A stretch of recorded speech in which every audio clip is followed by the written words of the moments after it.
good. Okay. Some professionals question, whether ADHD is overdiagnosed. I mean, I'm being asked about a lot of that. Are we underdiagnosed or overdiagnosed? And it's a bit hard to make a judgment on that. The majority recognize that ADHD is underdiagnosed in our community. And the last couple of years have become better identified in recent years, which is partly due to increased awareness, recognition, including more accurate diagnosis in girls. ADHD can also overlap with other symptoms, which is neurodevelopmental disorder and psychiatric condition, which I'll go through with in details. When it comes to the symptoms, many adults with ADHD aren't aware they have it. So they just know that everyday tasks can be very challenging and difficult. Adults with ADHD may find it difficult to focus, prioritize, leading to many deadlines and forgetting meetings or social plans and things like that. And the inability to control impulses can range from being impatient, waiting in line or driving in traffic, to very mood swings and outbursts of anger. Again, poor planning, low frustration tolerance, frequent mood swings, problem-following thoughts and completing tasks, hot temper, and trouble coping with stress. When it comes to causes, unfortunately, they don't have a single cause for adult ADHD or even ADHD in general. So while the exact causes of ADHD is not clear, research is to continue in their efforts to find out why you have ADHD. So there is a lot of factors can be involved in the development of ADHD, including genetics. So unfortunately, ADHD can run in families, and some studies indicate that even there is some kind of genes may play a role. The environment factors, certain environmental factors may also increase the risk, which some they mention that the lead exposure of the child. I mean, that's not definite, by the way. There's a problems during development, problems with the central nervous system at the key moments in development may play a role in that. What's the risk factor? So risk of having ADHD may increase. You may have blood relatives, cousins, or of course, and they will have a first-degree relative will be much higher. Parents, siblings with ADHD, or even with another mental health. Smoking, mom drinking alcohol, using some drugs during pregnancy. That's all can be, related to the risk. As a child, we are exposed to some environmental toxin. That's all theories, by the way, which like lead or mainly paints and pipes in other buildings, or prematurity. Prematurity are much more reported. What's the complication? So always ADHD linked to poor school or work performance, difficult to get an employment or even continue with your job. Financial problems, of course, get stressed with that. There are a lot of ADHD having trouble with the law, unfortunately, due to the impulsive and short being on the edge and things stress tolerance. Alcohol and substance use is unfortunately very high complication, even to the risk. Frequent car accidents because lacking focusing and concentration. Unstable relationship, that's another problem because of the mood instability and mood swings and impulsive decisions. Of course, poor physical and even possible mental health problem. Poor self-image and poor self-esteem and poor self-confidence are all related to performance and functioning. And at the end, there is a suicide attempts risk as well. What's the coexisting condition? Because most of the time we don't see ADHD alone, by the way. So many adults with ADHD may have depression, bipolar, another mood disorders, or even may link to direct or non-directly to ADHD, what is as a consequence of complication, often presented as a co-diagnosis, which is a result of the failure of frustration due to ADHD and can worsen frustration and depression and anxiety. And anxiety definitely we see a lot of clients with ADHD. And anxiety can be overwhelming, they worry a lot, nervousness, and other symptoms of anxiety. And it may increase the challenges with ADHD because anxiety can lower the focus and concentration attention. Learning disability. There's a high degree, the risks between learning disability and ADHD. You see it a lot in probably kids more than adults. And so adult ADHD may score lower on academic testing than would be expected for their age. Intelligence, or sometimes you see them a bit limited or borderline. Education, learning disability can include understanding or communicating. When it comes to mental disorder, there is a high increase of the risk of ADHD. Personality disorder, mood swings, and impulsivity can cause a lot of personality disorder. And what we call intermittent explosive disorder and substance use, again, related to impulsivity and decision making. When it comes to the criteria, I mean, probably is more statistic and diagnostic tools to diagnose. But generally, we're talking about 5 of each symptoms of the inattention and hyperactivity or ABI combined. Of course, the diagnosis in childhood is more comprehensive than adult because of the presentation. But this is the idea of some 5 criteria for adult ADHD. I have to say this is not enough because I'll talk about diagnosis, so the diagnosis is a bit complex with ADHD. So, diagnosis, signs, symptoms can be hard to diagnose or spot, and that's why to diagnose someone with adult ADHD, psychiatrists may need to see them 3 times at least to reach a diagnosis. However, core symptoms start before age 12, usually in primary school, continue to adulthood, and creating, of course, a major problem. There is no single test which we can do to diagnose ADHD. And that's why the diagnosis have to be comprehensive. So we start a physical examination to exclude any other possible things. Gathering information, asking questions about any medical issues, personal issues, family medical history of the symptoms, then ADHD rating scales of psychological tests to help collect and evaluate information about the symptoms. There is a lot of assessment tools we use for ADHD, and sometimes we again had to ask for the clinical psychologist support as well. So they have adult ADHD self-reporting scale. We have DIVA, which is the most commonly used. It's called the Diagnostic Interview for ADHD. This is part 2 or part 3. Cornell Adult ADHD Rating Scales, which is self-report version, and the Canadian CADRA, which is Canadian ADHD Resources Alliance, which is not, we use a lot of these tools. Treatment, okay, that's a big subject, by the way. So in general, it involves, treatment called medication, education, skill training, psychological counseling. So it had to be a combination. We can't only rely on medication. So the symptoms can resolve on some of the treatment, but again, we have to manage all the symptoms because it's not only the lack of focusing. There's a lot of them had to be addressed. So we can't cure it, but we can control it with medication, and the clients can really go on with their life with the improvement. The main medication, the first choice, which is the stimulant, we have the methylphenidate group, which is Ritalin, A, and Concerta. The dexamphetamine short-acting, and we have the long-acting, which is Veronese, most commonly used now because it works for 12 hours.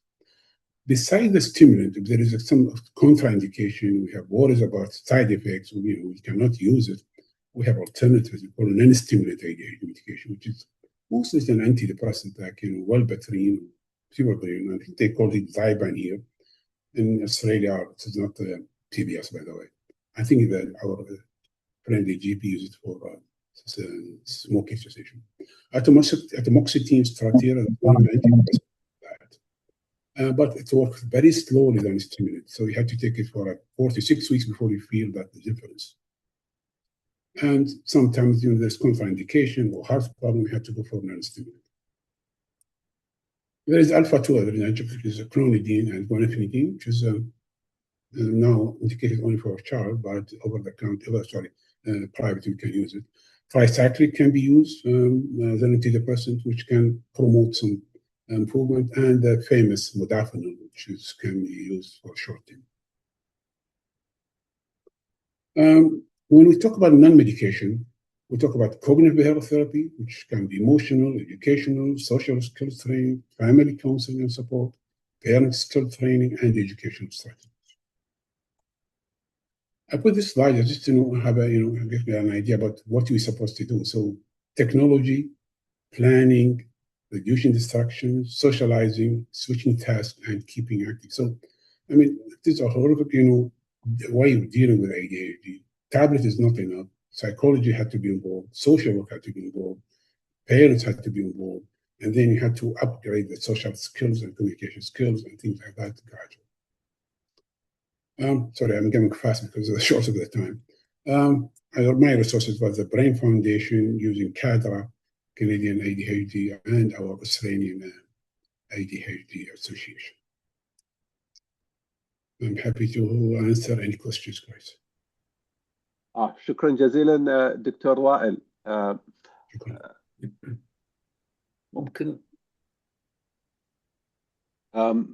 ممكن نخلي الأسئلة على نهاية السيشن، وخلي دكتورة زهرة السلطاني تقدم إن شاء الله الجزء الثاني. I'll take it from here if that's okay. So I'm Zehra. I'm a CL psychiatry. Sorry, can I ask Dr. Wael Aldori stop sharing your screen? Dr. Wael. Yeah, I did that. Okay, good. دكتورة زهرة السلطاني تفضلي. شكرا جزيلا. So I'm Dr. Zehra Alsultani. CL Psychiatry Advanced Trainee. Hopefully we'll be getting my fellowship very soon. And I'm here to talk about psychosomatics. I'll just work out how to share my screen. I'm just on an iPad, so give me a moment.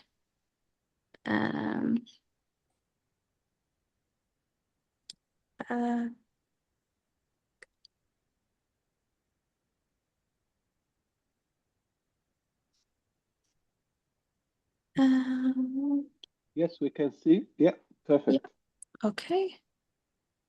All right. So the title slide is Doctor, can you run another test? And I'll be talking about psychosomatics in general medicine, probably something a lot of the primary care physicians have had to deal with. I'll be whizzing through the somatic symptom disorders, so bear with me. So psychosomatics is the former name's consultation liaison now. So we're psychiatrists essentially who deal with the mind-body interface. So the impact of physical health on mental health and the impact of mental health on physical health and sort of that circle, and also iatrogenic causes of mental disorder. It's actually quite common presentations in GP, emergency departments and general medical settings. So as part of CL or psychosomatics, we look at the biopsychosocial model. I think psychiatrists have taken the lead, but a lot of different medical specialties are now seeing symptoms through this lens, so a holistic view of health and disease. And today I'll be looking at the psychological impact on physical health, so that's what we call somatization. So just understanding somatization. So essentially it's when the body expresses psychological distress. For whatever reason, the psychological distress cannot be expressed fully in the normal way. It can't be cleared from the system, whether it's due to stigma or life circumstances, financial difficulties, what have you. And it ends up being expressed physically or somatized. It's not a disorder itself, but it's a pattern of experience of behavior, and it drives a lot of other disorders and symptomatologies. Common presentations are pain, dizziness, fatigue, and GI upsets. They're the big ones. And if you can see, they're all sort of vague symptoms that can be sort of multisystemic. That's the difficulty. So actually up to 35% of primary care adult presentations do meet criteria of having some kind of somatic disorder, and up to 50% have at least one unexplained symptom that could fit the concept of somatization. It's really important for us as Iraqis. Is very, very common in immigrant and refugee populations and sort of collectivist cultures as well. Most probably, as we can tell, be the stigma and the trauma of the immigrant and refugee experience. So the challenges a lot of the time with GPs, especially in primary healthcare, so patients who present with somatization, there tends to be quite a difficult doctor-patient relationship. So there will be a notable power struggle in terms of who's actually in charge of the diagnosis and what's happening. They tend to be presenters and get more and more demanding as they sort of progress. There's a lot of strain on systems because of the repeat presentations, because of how much they sort of want x-rays, tests, trying to figure out what's wrong with them. And also the impact on the staff and on the healthcare workers can be quite difficult as well, and they're quite challenging patients, referred to heart sink patients a lot of the time. There can be medico-legal concerns. People can be worried about sort of whether you over-investigate or under-investigate, they sort of bring out that fear in healthcare workers. There's inappropriate utilisation, and even though they're using the healthcare service so much, they're quite dissatisfied, and sort of, again, really challenging sort of having that, people going to medicine to help and you're getting sort of this opposite experience and you can't do anything about what's happening. The other big one is obviously misdiagnosis. So just looking at the somatic symptom and related disorders, these are the how it's conceptualized in the psychiatric sort of sphere for somatization. Now I've put them in terms of their intentionality, so whether they're involuntary or voluntary, and their motivation, whether it's a conscious motivation or a subconscious motivation, and that's sort of how it goes along here. Now I have malingering at the bottom. Malingering isn't actually a disorder, but it sort of fits in this sphere. It's more of a legal and forensic term, but I'll go through all these conditions. So it's conversion, somatic symptom, illness, anxiety, which used to be called hypochondria, factitious disorder, and malingering. So I have a clinical vignette. So a 22-year-old woman, she gets left leg weakness in the context of an argument with her partner, lots of DV in the relationship, repeat police calls, neurology workup completely normal. When she's distracted, the symptoms tend to reduce. There's a history of childhood trauma. So this would be conversion disorder or functional neurological disorder. So they're having neurological symptoms, so motor or sensory symptoms that are not consistent with a neurobiological sort of disease and not fitting the diagnostic criteria of any neurological condition on exam. Psychological factors are frequently present, so it happens more common in women, more common in adolescents to working age adults. Very conservative estimates, up to 15% of outpatient neurology. So neurologists deal with this condition a lot. In some studies, it be up to 30 to 40% of outpatient neurology. So they tend to present sudden onset neurological symptoms, commonly weakness, sometimes even paralysis, seizures. We see psychogenic seizures. I'm sure others have come across that. People can even go blind from this condition and then not have anything structurally wrong that is causing the blindness. So we conceptualize it as a software rather than a hardware issue, and it is involuntary and subconscious. So they are actually having these symptoms. The pathophysiology is complex, but just briefly, sort of that limbic, HPA axis hyperactivation, and then there's less top-down controls. So each sort of system within wherever the symptoms are is activated peripherally and more intentionally. So diagnosis used to be rule out. You have to run all your investigations and then sort of decide, but it's not like that anymore. Because it caused over-investigation, it caused quite a bit of distress in the patients. It made them believe in the disease more. So now it's a rule-in diagnosis. So do your basic tests, get neurology in early. There's a few signs. So one of them, for example, Hoover's sign, where you can sort of tell the weakness can fluctuate, or specific seizure patterns that don't fit a usual seizure. Now, psychological stresses, in the past, it had to be preceded by a psychological stressor. Now it's no longer needed for diagnosis. So that's also important to note. Just because it wasn't there doesn't mean it's not FND. So how to manage, you validate them, you identify the condition early and you refer out early, always an MDT approach, speak to neurology, get psychiatry involved. And a lot of the time they need sort of rehab, OT, PT psychology. You can treat sort of the comorbidities like antidepressants, and the alpha-2 agonists like guanfacine or clonidine can help with the feedback loops. Our next clinical vignette, a 45-year-old housewife, 5 years of diffuse pain and fatigue. She has some past chronic conditions, cholesterol and blood pressure. Otherwise, normal investigation. She's really upset. She's convinced there's a disease that's being missed because of these symptoms, and she's in a lot of pain because of the symptoms. So this is somatic symptom disorder. So that's frequent symptom complaints. It can be one symptom, one system, or multi-system. Despite reassurance, despite normal investigations, they remain distressed. So it's about the worry, it's about the distress, it's about the preoccupation. It doesn't actually have to be medically unexplained. Even if there's sort of an explanation for the symptoms, it's about the sort of psychological response. So again, more common in women, more common in those with lower socioeconomic backgrounds. This is the one that we'll see more, I think, in our sort of community, Iraqi migrant refugee populations. They'll be overrepresented in this one too. So, something distressing has happened a lot of the time, and they'll come in with headaches or stomach pain or weakness. So lots of comorbidities, the depression, anxiety, and alexithymia, so unable to identify your emotions.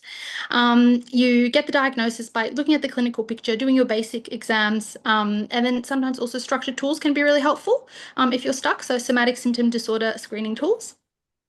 Management, so do your basic investigations, screen for your comorbidities, and suicidality is a big one you want to screen for. Validate the distress and give them that biopsychosocial explanation, and try not to over-investigate too much, but also not sort of dismiss them. because it's care seeking a lot of the time. And then step care to referrals, get psychology involved. CBT is really good. And then treat the comorbidities. When they have pain syndromes or sleep syndromes, duloxetine and amitriptyline is really good because they can also work on those pain pathways. The next clinical vignette. So 58-year-old man found a neck lump. His GP told him it was normal.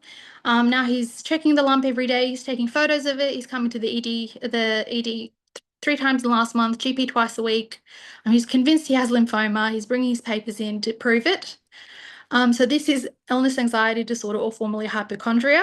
So this is persistent excessive worry, fear about having a serious medical illness, despite reassurance. This one's different because they don't actually have the symptoms, like the other somatic symptom disorders, or if they do, they're very mild. It's more about that worry or belief that they have an illness. This is equal male and female ratio. It can be up to 20% in medical settings will have some kind of illness anxiety. They'll be really reassurance seeking. They'll drain sort of staff a lot. So it's quite sad. There'll be that hypochondria or sort of Dr. Google kind of presentation where they know what they have and they just need you to prove it. A lot of body checking. Some of them can seek care. They're the ones who will see, but some of them can be really avoidant of care. So they'll just suffer at home and never come anywhere near a doctor. They don't want to see you. Frequently comorbid, and it's really disabling condition. Again, diagnosed with the clinical picture and some validated scales, so somatic symptom scale as well, and there's a health anxiety inventory. Manage with the MDT approach. Make sure to check for suicidality risk. CBT, again, first line, so psychologists, every GP needs to get a good psychologist involved to manage these patients. Generally, SSRIs are good, and you might have to go for higher doses. They're well tolerated, but with anxiety disorders, generally it's higher dose than what you would give for depression. So don't be afraid to seek help or refer out. The issue with these patients is they really suffer quite a bit, but they trigger a lot of fear of litigation in healthcare workers, and there's been studies done on this. Whereas they're not compared to other patients, they're not actually more likely to be more litigious. So it's a bit sad. They can kind of trigger that defensiveness. So just making sure not to get dismissive or punitive with these types and kicking them out and rather referring to psychology. Clinical vignette, 38-year-old woman working as a nurse practitioner. She has recurrent infections with inconsistent microbiology. She's then discovered injecting herself with contaminated fluid. We've seen cases like this in the hospital after we've spoken to the ethics department, had cameras set up. So this is factitious disorder. So this is a voluntary falsification of symptoms. They bring on the symptoms themselves, whether by injecting themselves or harming themselves. And then the reason though is subconscious. They don't want money or something like that. They want to take on being sick. They want to take on having care. And the way you sort of differentiate that is even when it's detrimental to them, they'll keep going with this. Now, factitious disorder has also been called Munchausen or Munchausen by proxy. That's when you see usually a mother towards a child, but any sort of power relationship where there's a vulnerable person, they may use them to sort of play out that factitious disorder. More common in women. Healthcare workers are overrepresented because they know what to do. It's actually a very rare condition. A lot of the time people with, let's say, somatic symptom or FND get accused of this disorder. Substance use and personality disorders are quite common, and there's obviously a lot of risk to those vulnerable parties, risk of iatrogenic injury and the healthcare costs. It's really difficult to diagnose, so you sort of have to get everyone involved when you have that kind of suspicions of social work, child protective services, legal, speaking to your indemnity, and then longer term, it's slow, making sure they have a relationship with a primary carer, primary care physician, and confronting slowly but not demanding confession, and treating any comorbidities. This one's more rare.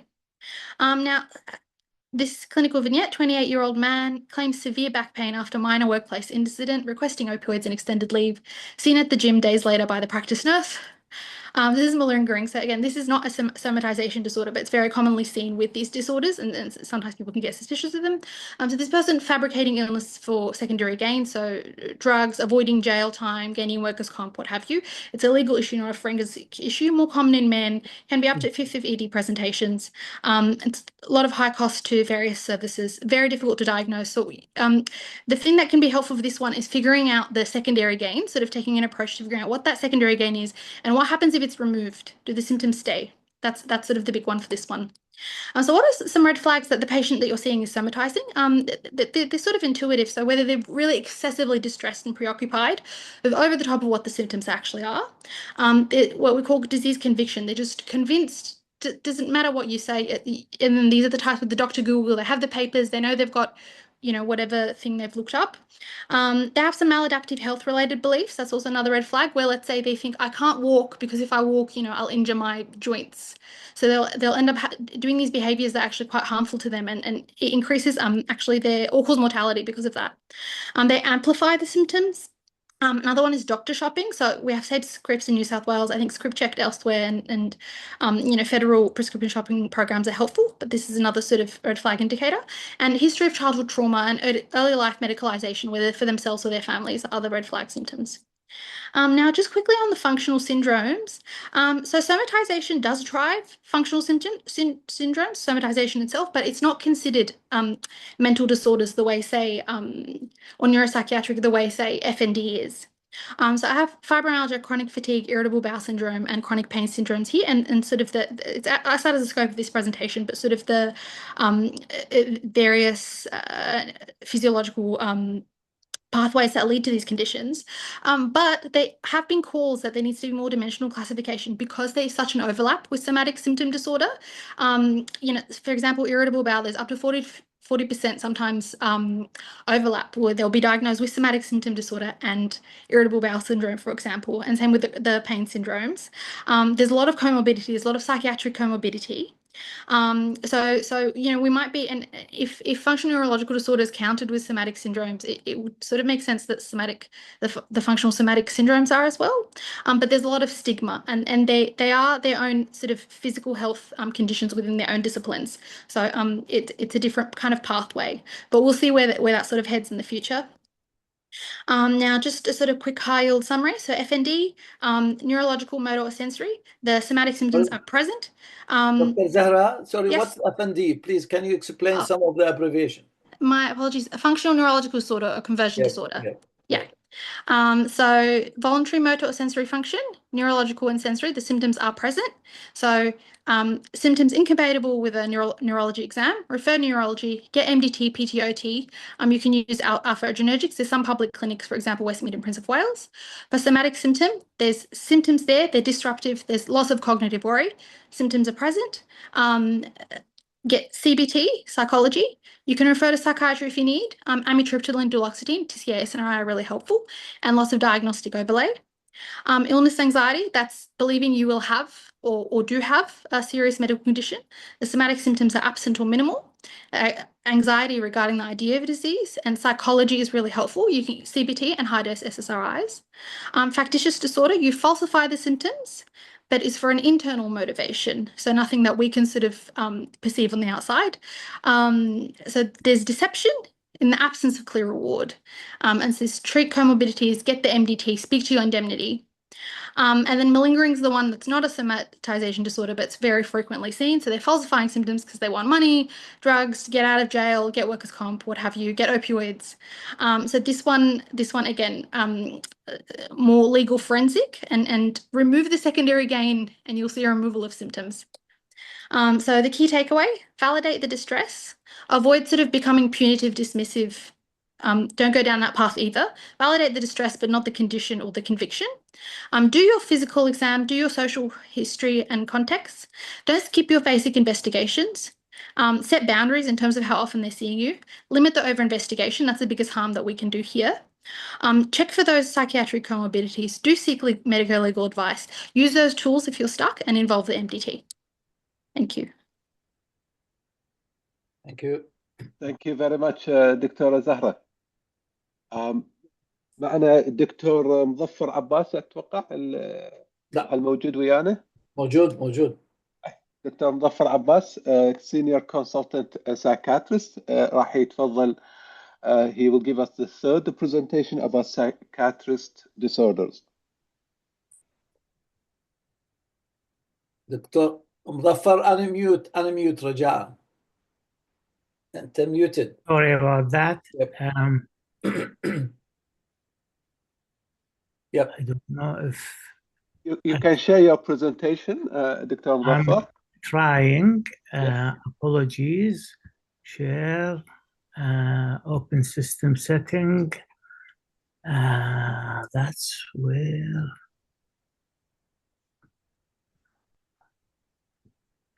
If you bear with me kindly for a second. That's all right. It's not showing, unfortunately. And what a shame. Now, while Dr. Modhafar is preparing the presentation, the introduction he sent, and I probably might bypass under this pressure, is that he is a general adult psychiatrist with 26 years in psychiatry. And his main interests include acute psychiatric emergency, psychosocial aspect of mental health problems, and the neurostimulation in psychiatry. I am sorry, I am. Doctor, I think I may be able to.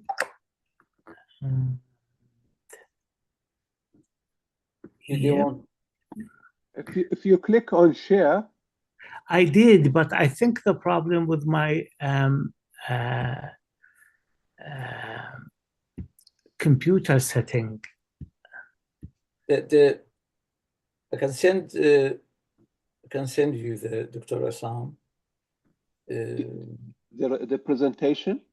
Can I send you the presentation? Yeah, just email the presentation to Dr. Assam, or if you have another email of one of the attendee, and we can share it if you like. Look. Hold on. I can just see it. Do you want me to give you my email if you like? I can put it on the chat. No, just a second. I'll email it to Dr. Rubai. Yeah, okay, good. In a second. Apologies for this. That's right, Doctor. It happens that all of us go through such technical difficulties there. So if you send it there, I can immediately send it to Dr. Assam, and he can open it himself. And yes. Yep. Dr. Assam, can you kindly email me so I reply? No, just can you email it to me? Can you email the Okay.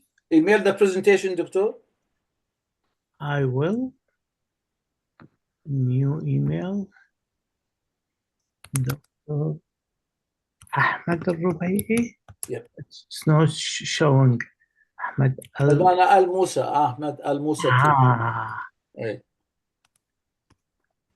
See, this is on WhatsApp, Doctor. If you can send it, I can send it. Okay. Whatever easy for you to.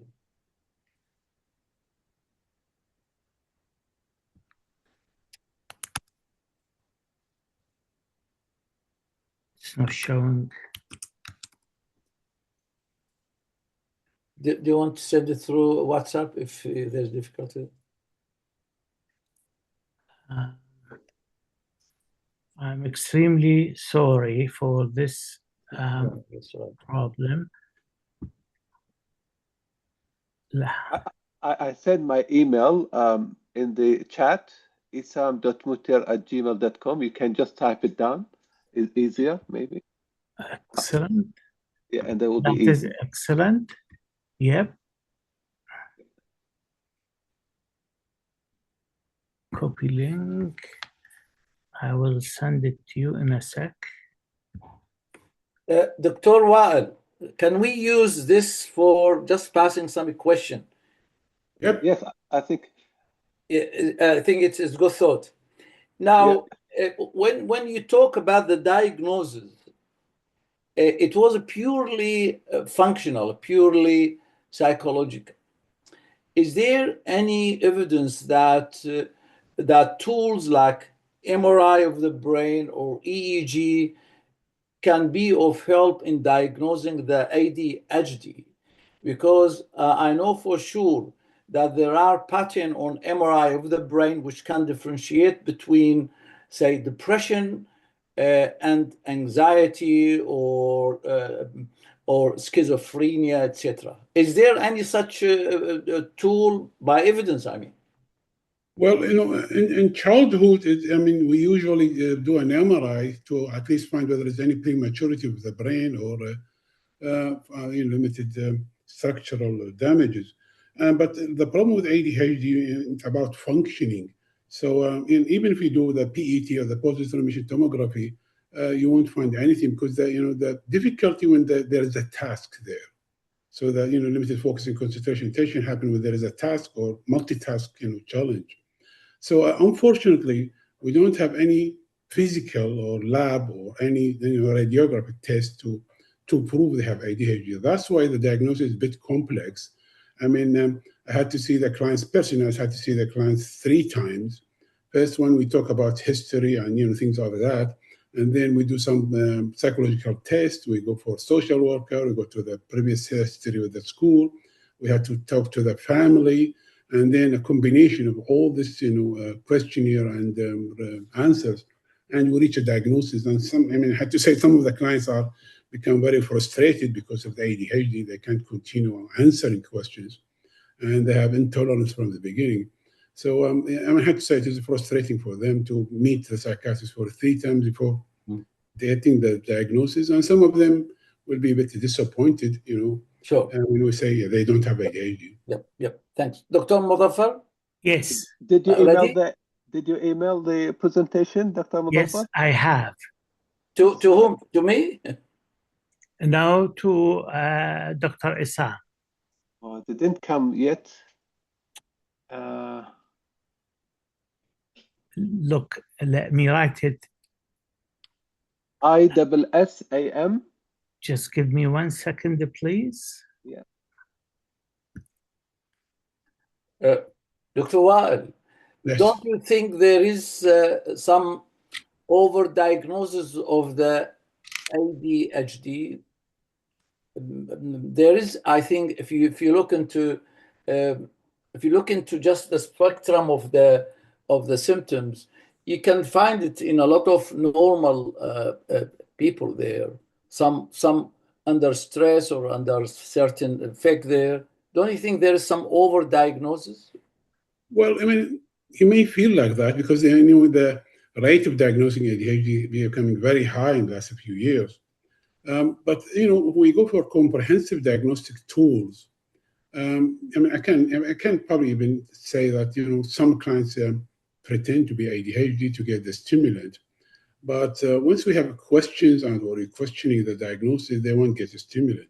So there is a lot of comprehensive tools to diagnose ADHD when they're suspecting something is not right or their clients are motivated to just get the stimulant.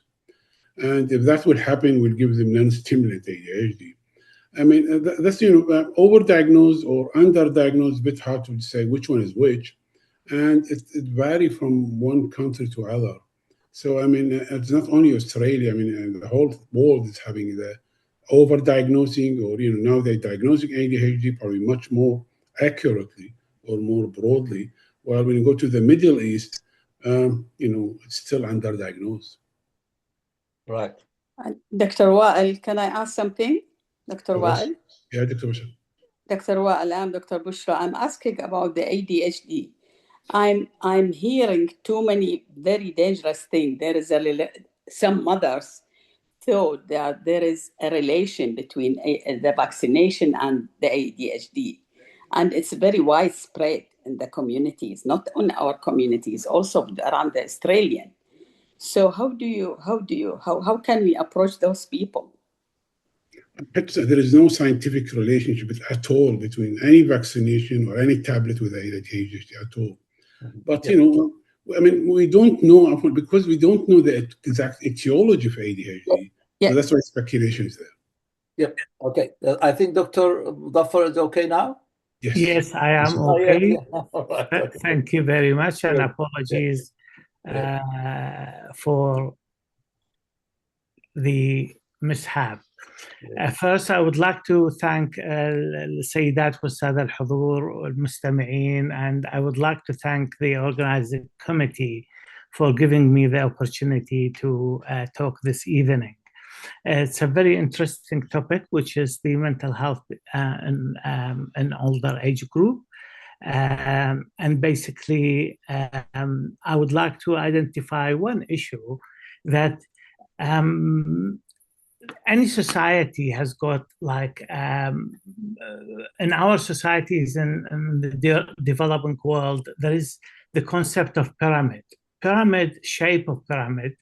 The younger age group is large in number. As you get older will be less and less and less. That is the pyramid shape. However, in Western worlds, it is the opposite, called the inverted pyramid. The younger age group number is very little compared to the older you get, the aging population is higher. And it is causing lots of health problems, social problems, and also political problems. And the main three problems, if I go back one step, please. Yes, in 2023, 1.1 billion people in the world is age 60 and above. This expected to increase to 2.1 by 2050. That is the projection. And the main three issues or problems are depression is number one, anxiety is number two, and dementia is number three. So I'll be talking about depression first. We all know depression, from the meaning of the word depression. However, the presentation in older people may be a little bit different compared to the adult and younger age group. It is not just the feeling of sadness people may experience every now and then. Older people may present with completely different set of symptoms, particularly physical symptoms, unexplained aches, pains, sleep problems, whether it is difficulty getting into sleep or waking up very early in the morning. And also they may have some memory problem. I just want to bring to your attention the previous name of depression in the past called pseudo-dementia, because people believe that older people are demented. In reality, they were just depressed. Concentration is impaired, registration will be affected, and also memory will be affected. To explain this further, that the older age group depression is different and the psychological issues are different, I would like to mention two stages of development. Lots of theorists try to explain life stages in many different ways, but the most relevant is the Erikson stages. One stage is called generativity versus stagnation, which is from the age of 40 to 65. Erikson introduced this concept. Every stage has got a challenge. If the person cannot negotiate through that challenge into the next step, they will have a problem, they will have depression. So the age group between 40 and 65, the challenge is, am I creating something that will outlast me and positively impact the world? What does that mean? Adults focus on career, family, and contributing to the next generation, like mentoring, teaching, raising children, sharing experiences, volunteering. Failing to achieve that, to contribute to the society, will lead to stagnation, exactly what the word means. And this will definitely lead to the next step, which is the most important, ego integrity versus despair, from the age of 65 and above. The question older people ask themselves, have I lived a meaningful and fulfilling life? Seniors reflect on their lives and achievement. Success yields feeling of wisdom, integrity, even when facing death. If they can't achieve that, conversely, those who look back with regret and sense of unfulfilled goals and experience will experience bitterness and despair because there is no time simply to fix. And that's why they go into deep depression. And no matter how much antidepressant you give them or psychosocial intervention, they will have difficulty without going through meaningful therapy. Anxiety disorder, similarly, is a result of many regard as part of aging, like declining physical health, loss of independence, and the other fact that younger age group do not experience, that your peers, your friends, your relatives of your age group and all that, they start to disappear from your life, and you start to feel loneliness. You start to feel not being understood, and that create the depressive and anxiety. And the last group of illnesses affect older age group, which is cognitive impairment, dementia.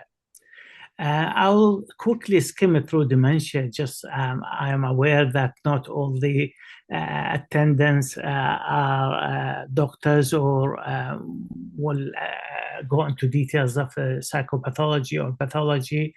Basically, there are three groups of dementia. The Alzheimer's type, which is the most common.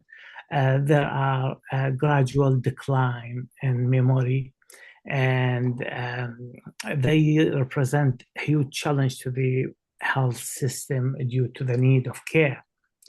The second group is vascular dementia, which is very easily can be distinguished from the Alzheimer's type, because simply the person who is functioning at a certain level and all of a sudden the decline is clear. That means there is an incident of cerebrovascular accident or ischemia, reduction of blood supply to the brain. And that also associated with heart problems, etc. And the third type of dementia, which is less likely common, and they don't present with memory problem, they often present with behavioral problem, change of personality, which is a frontotemporal dementia that is also known as Pick's disease. So these are the three major problems affecting old age. We're talking about absolutely Western model of mental health problem in old age. Dr. Alsultani did mention the role of culture, how people perceive depression, how people perceive anxiety, how people perceive role in life, and all these presentations of depressive or anxiety disorders is strictly related to your role in your family, your cultural, your religious background, and your philosophical background, and that will shape how you negotiate those challenges in later age group. And basically, the health system is in Australia is under a lot of pressure regarding the mental health issues with older age group, whether it is neurological, like the dementias, and psychological or psychiatric, like the depression and anxiety, and how much suffering to the person and their family that can cause. I think I will stop. Sorry, I took longer than expected, and I will not go through the management, which is, I think, it is clear what needs to be done, and I will be grateful if there is some questions can be I can answer. Would be great. Thank you. شكرا جزيلا دكتور مظفر.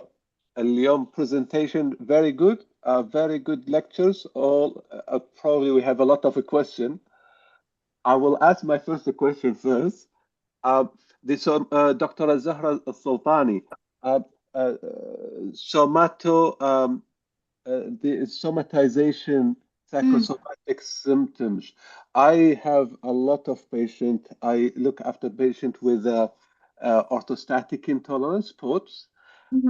They like usually 20 years old. I have variety of ages, but majority of them, they really have the same old criteria for psychosomatic. They have the headache, the GI symptoms, the sexual, which is the pelvic pain, and they have the palpitation. But when I put them in their testing, is clearly this is autonomic dysfunction, and usually they have a lot of loss of schooling, loss of work in employment, and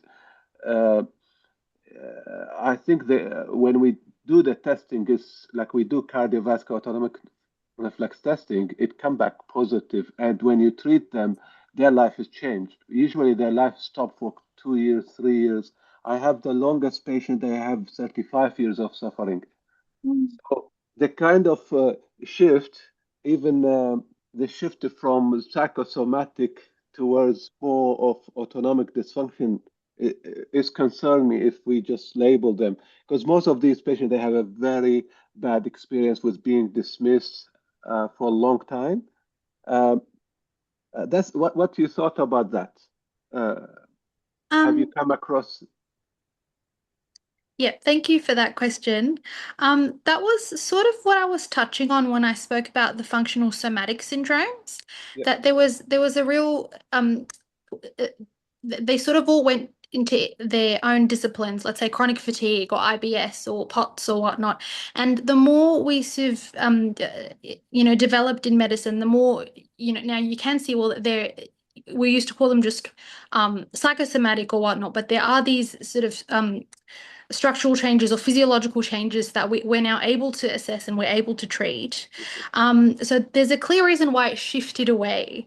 And it's more treatable and there's less stigma. But on the other hand, sort of, I don't know, within your experience, but within also the psychiatric field, we do notice these patients tend to have a lot of that sort of, I'm not sure about POTS in particular, but a lot of the other somatic syndromes where comorbid anxiety, comorbid depression, they'll be diagnosed with a separate somatic symptom disorder with the functional somatic disorder that they're diagnosed with.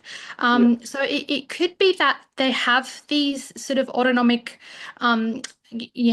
instability, and it's then developed into this depression, anxiety, what have you, and you then need to treat them, dual diagnosis, treat them together, sort of reduce the stigma, go down this sort of shared classification pathway.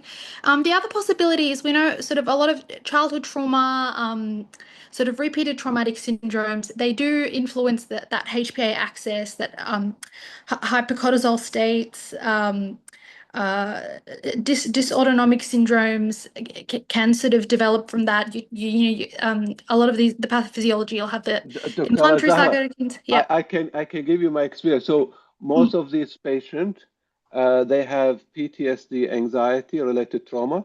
9 out of 10 they have ADHD, and in fact, after diagnosed with the orthostatic intolerance, I recognize the ADHD, and we treat them like multidisciplinary. We treat the PTSD, we treat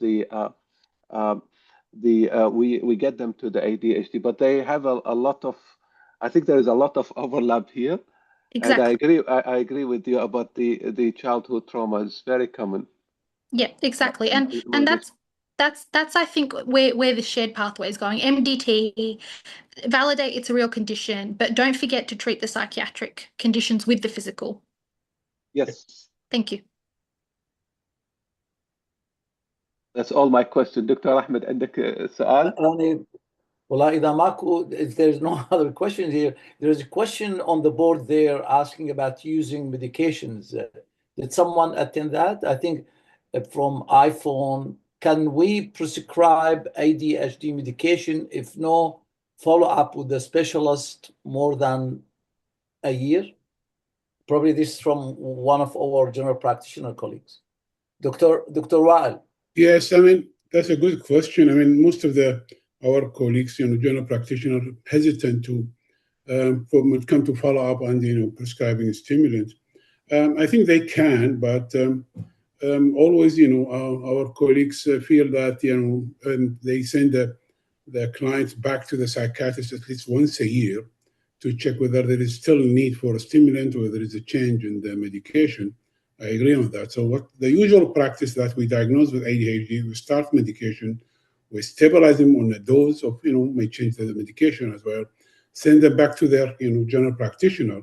And whenever there is a need to look into the dose or change the medication, I prefer personally that our general practitioner send them back to the psychiatrist to avoid any, confusion or changing medication without, awareing of the problems. Right. Thanks. Dr. Zehra, if you just allow me, colleagues, you classified irritable bowel syndrome as part of the psychosomatic disorders? No, functional somatic disorders. Functional? Yeah. Right.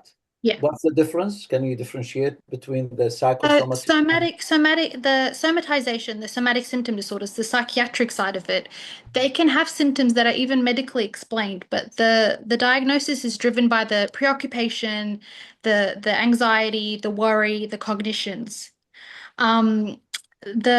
Something like IBS or irritable bowel syndrome or chronic fatigue syndrome, they're driven by the physical symptoms. So each one is sort of within their own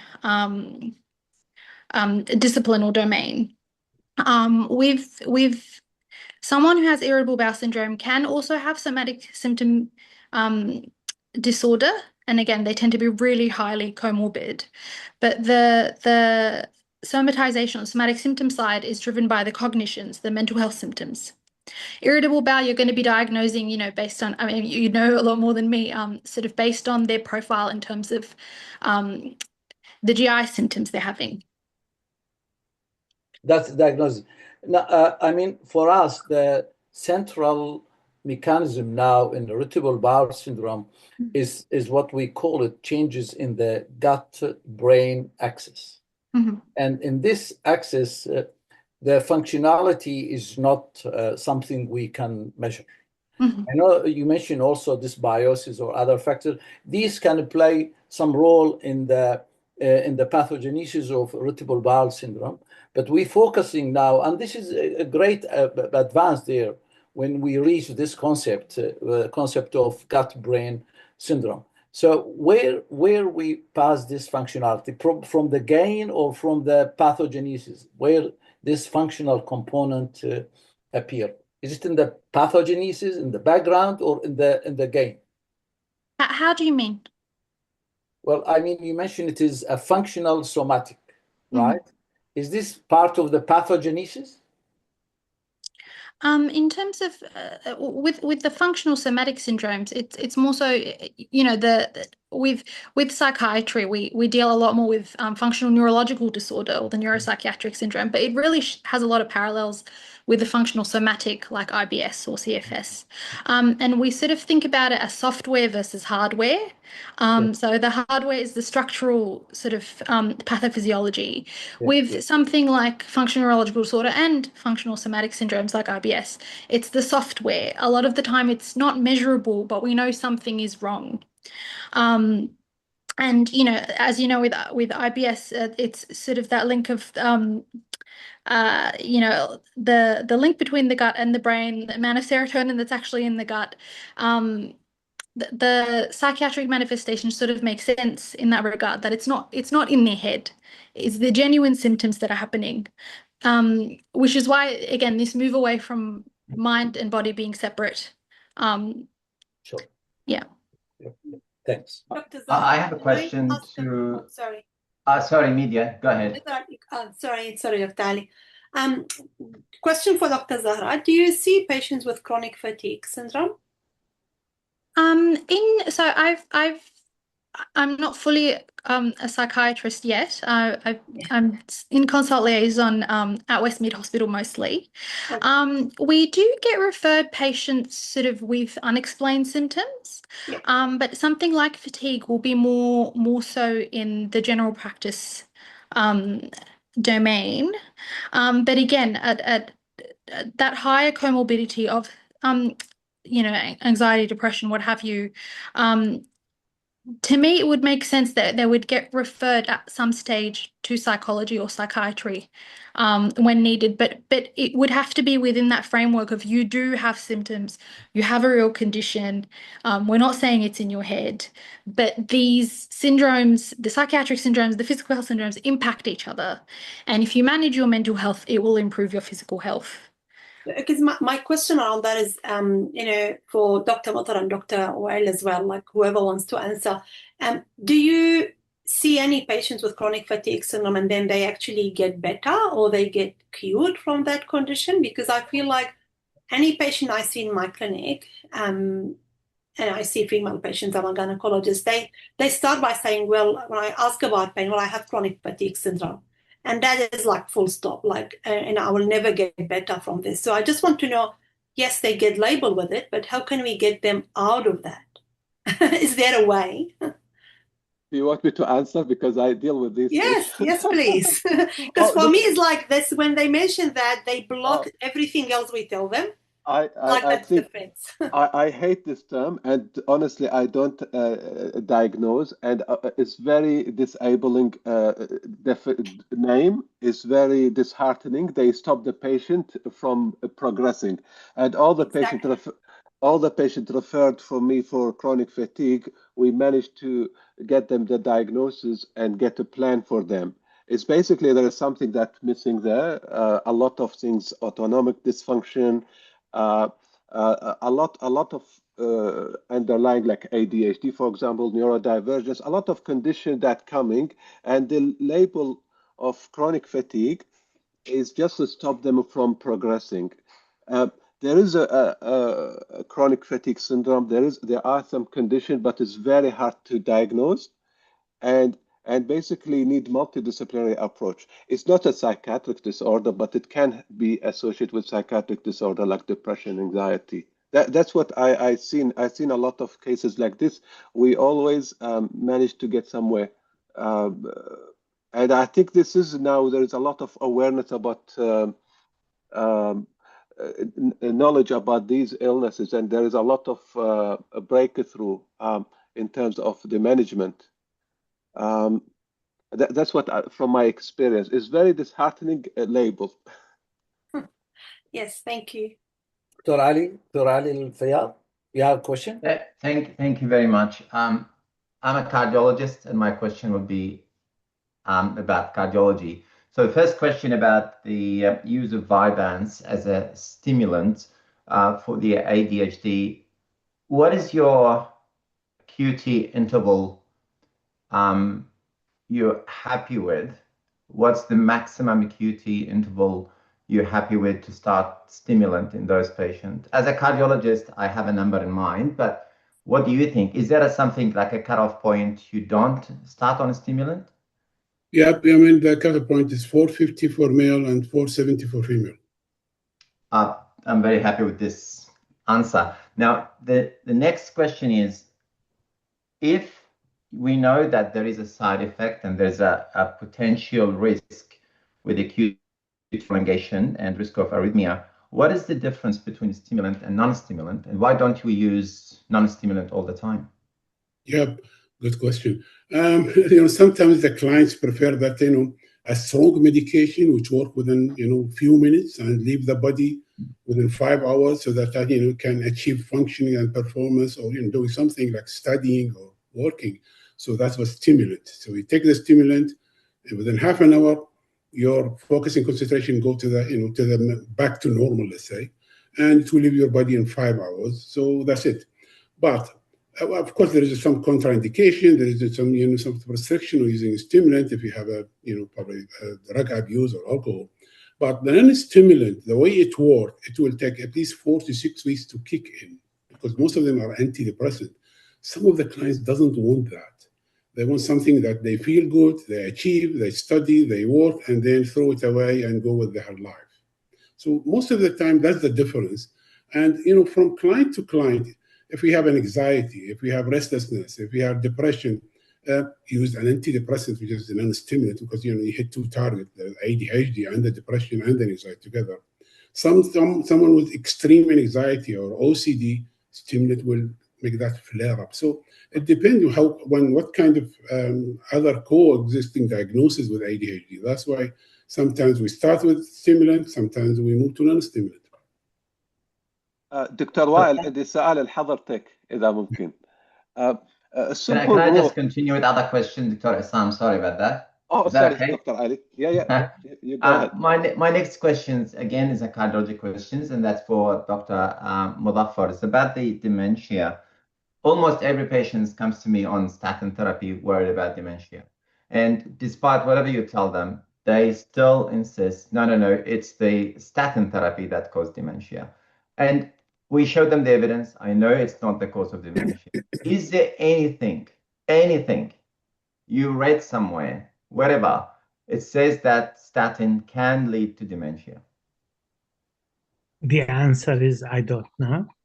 But if the person is educated, if the person like a professional for a long time, the chances of dementia showing will be very late in life.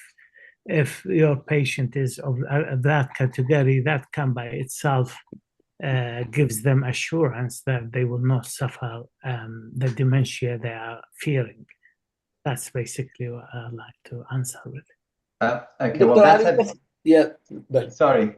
Well, that's a good answer. But I do have evidence based on studies published. It shows that the statin does not cross the blood-brain barrier, and the fat or the LDL that in the brain is produced by the brain cells. This doesn't really comes from the bloodstream. And patients on statin therapy, they in fact reduces the chance of having dementia by 4-fold. And it's not a vascular dementia, it's Alzheimer's dementia, 3-fold, and vascular dementia by 1-fold. So there's a reduction in risk of dementia rather than increased chance of dementia. And I keep telling my patient this, and that's evidence-based, and the study is already done. But I think the struggle is all about social media. And if you wouldn't mind, Dr. Ahmed and Dr. Essam, I'll ask one more question, then I will go ahead. shut my mouth. The last question is to Dr. Zehra. The chest pain is a major problem. We see lots of patients with chest pain. And we end up doing functional assessment. And we know functional assessment, it carries a chance of 15% chance to be wrong. And even with the CT coronary angiogram, it shows some calcified plaque, which is not there, but the patient keep coming back with chest pain. We know on that depression and other things, but as cardiologists, it's very hard to miss angina. And some of those patients will end up having angiograms. And even with the normal angiograms, they're still coming back with chest pain. For us, those type of patients, we end up doing a provocation study. I mean, this is not a question, it's just a comment. And the provocation study, we use an acetylcholine to inject into the coronary arteries. For those who do not know what the provocation study is, so we take the patient to the cath lab, we inject acetylcholine into the coronary arteries, and some of those patients, we basically make a diagnosis of coronary artery spasm rather than just chest pain with normal coronary arteries. So they do have a problem, and that problem need to be addressed and need to go all the way in to rule out coronary artery spasm and microcirculatory dysfunction. So we can't just say, well, it's chest pain, angiogram's fine, the CT coronary angiogram is normal. Unfortunately, those type of patients, they end up with invasive assessment. Correct. Yeah, thank you for your point. I think that's the trickiest part with these syndromes is again that fear of the misdiagnosis. So you either over-investigate, you might force a condition to sort of be present and a diagnosis to come out that really possibly didn't need to be made, but on the other hand, you could miss something serious. And I'm sure we've all been inundated with sort of news articles as soon as, there's a patient who went to however many GPs and was ignored and ended up they had this serious illness. Sorry, Zehra. When you say, well, the diagnosis didn't need to be made, this patient, coronary artery spasm or microcirculatory dysfunction is a disease, it's a problem. No, that's fine from that end. No, just overall.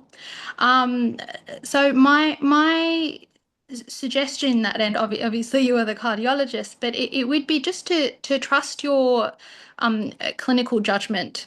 A lot of the time with people who are somatizing, the physician can kind of tell that there's something psychiatric happening. But the fear and the sort of demands from the patient is why they keep investigating. Whereas, let's say, with these types of patients, perhaps they didn't give any signs, none of the red flags for somatization. So you weren't concerned from that perspective, and they were otherwise, healthy and didn't appear to be having any psychological markers that you felt maybe it would need psychiatric involvement or review. So it's really on a case-by-case basis, but it is tricky. Can I ask Dr. Modhafar? Dr. Modhafar, can you summarize in the 2 minutes that we delayed because of the of the sharing, the main differences in the management of psychiatric disorders in elderly versus non-elderly? You have 2 minutes only. Basically, you engage them well. What I mean by well, the person that comes to you is not a case. They are multi-layered story, and their life is a story. And engaging with them at that level will actually start the treatment even before diagnosis. And they will feel comfortable, they will feel heard, because a person in their 70s or 80s, they often not understood by their offsprings, and definitely not by their grandchildren. And to be in a different environment, in different world, different country, makes it difficult, and they will be very happy to see somebody who speaks their language, who understand their background, and especially closer to their age group. That will make it much, much better for them, and the outcome, no matter what modality of treatment you use, the outcome will be definitely better.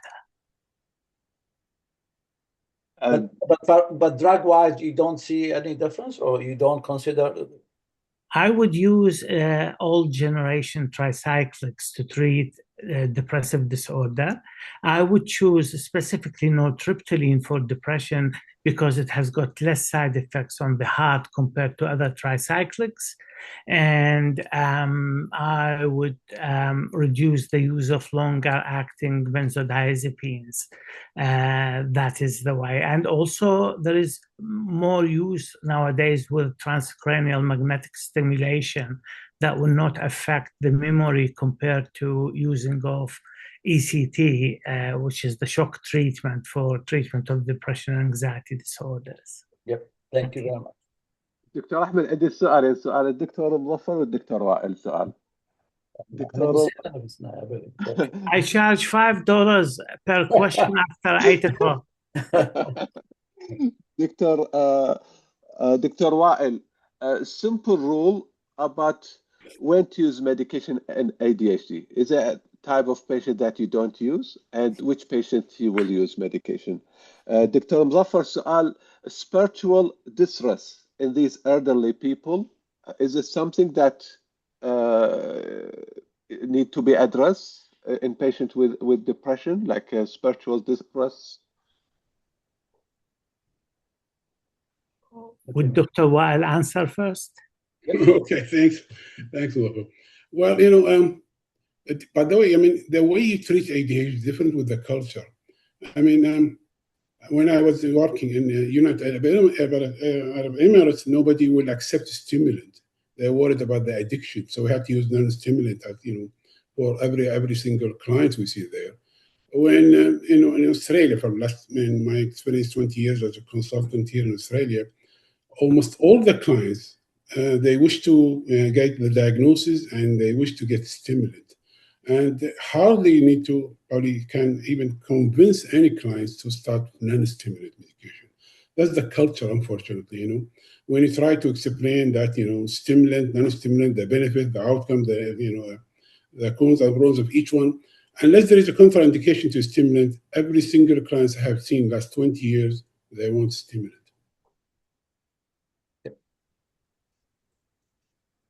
To answer your question about the religious distress, it's a major issue.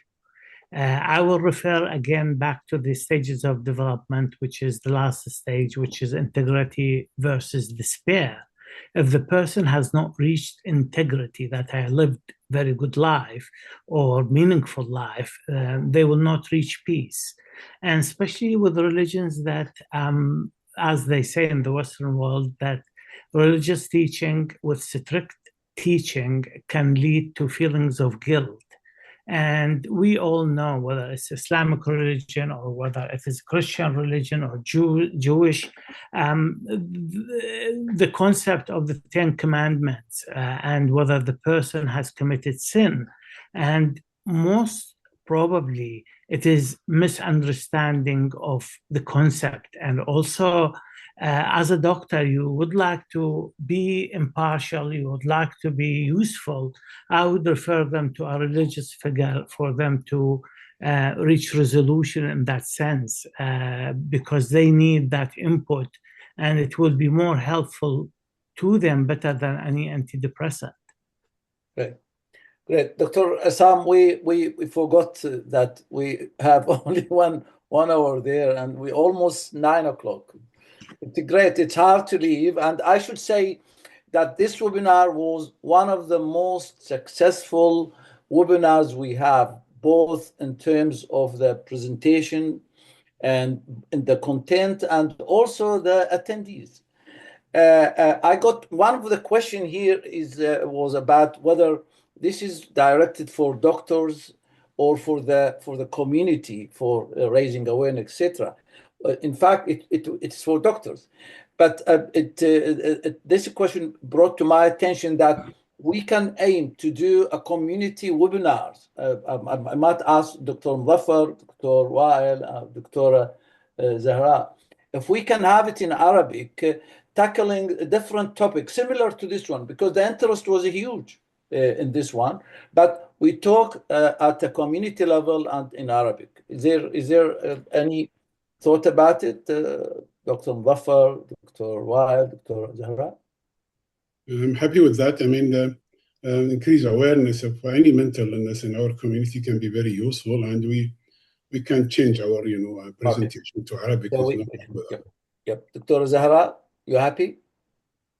I can give it a try. I don't know that my Arabic is that up to scratch, but I can try my best.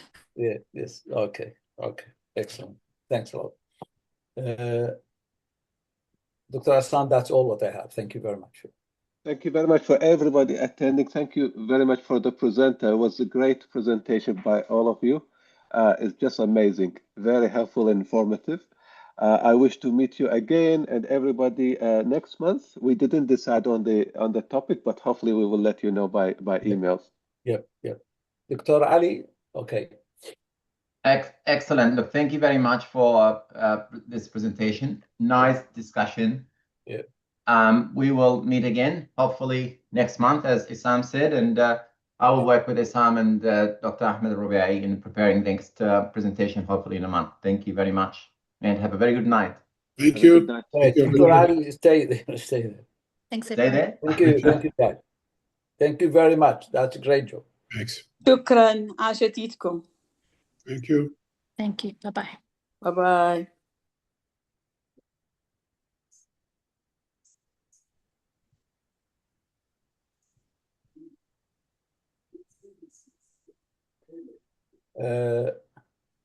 Let us wait.